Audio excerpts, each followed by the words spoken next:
El español en los Estados Unidos. A lo largo de la historia en los Estados Unidos, antes de volverse potencia mundial, se tenía muy en cuenta sus conflictos con los países suramericanos. Ya en el siglo pasado, los Estados Unidos intervinieron de manera contundente después de la Segunda Guerra Mundial para evitar que llegara el comunismo, ¿no?, entre comillas, a los países latinoamericanos y así tener un control más sencillo de todo el continente en lo que a intereses políticos y económicos se refiere. Hoy día, por esta situación de intervención irregular en los países de habla hispana en Latinoamérica, desatando pésimas administraciones en estos países, una parte de la población se ve obligada a migrar de manera legal y muchas otras veces de manera irregular a esta nación. Pero el español está en los Estados Unidos desde hace muchísimo más tiempo. Hoy existe cerca de 51 millones de personas que dominan el habla hispana en esta nación. Sin embargo, desde muchísimo antes ya se venía presentando esta lengua.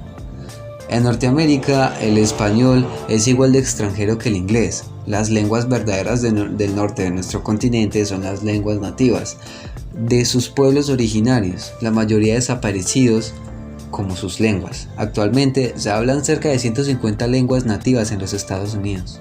La primera expedición documentada en Norteamérica por parte de Europa fue la de Ponce de León, en un lugar que llama la Florida en 1513.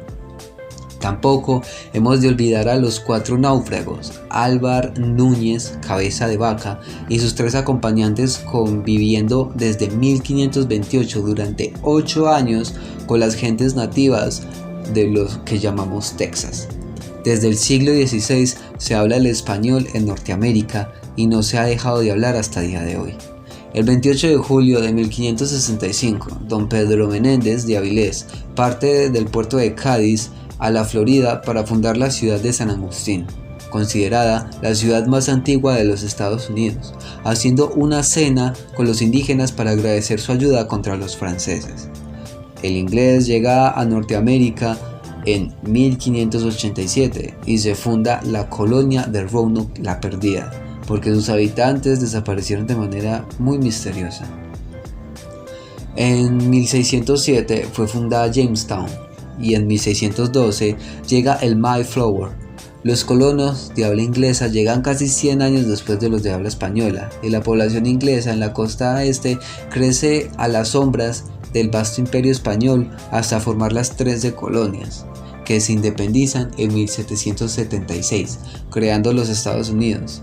España ayuda a las 13 colonias con Bernardo de Galvez liderando y saliendo victorioso en la batalla de Pensacola. México se independiza de España y adquiere soberanía sobre el actual suroeste de los Estados Unidos. En 1836, Texas, tras su revolución, se declara Estado Independiente de México y en 1848 Texas ya haría parte de los Estados Unidos. Estados Unidos lucharía su primera guerra contra otro país después de su independencia, México. El Tratado Guadalupe Hidalgo pone fin a la guerra y cede la mitad del territorio de México a los Estados Unidos. En 1853, el Valle de la Medecilla o Gadsden es comprado por los Estados Unidos, imponiendo la actual línea fronteriza de México con los Estados Unidos, donde se ejerce la constante migración desde los países de habla hispana hasta el día de hoy. Puerto Rico pasa a ser estado asociado a Estados Unidos tras la guerra hispano-estadounidense en 1892 hasta hoy en día, y sus habitantes prefieren hablar el español.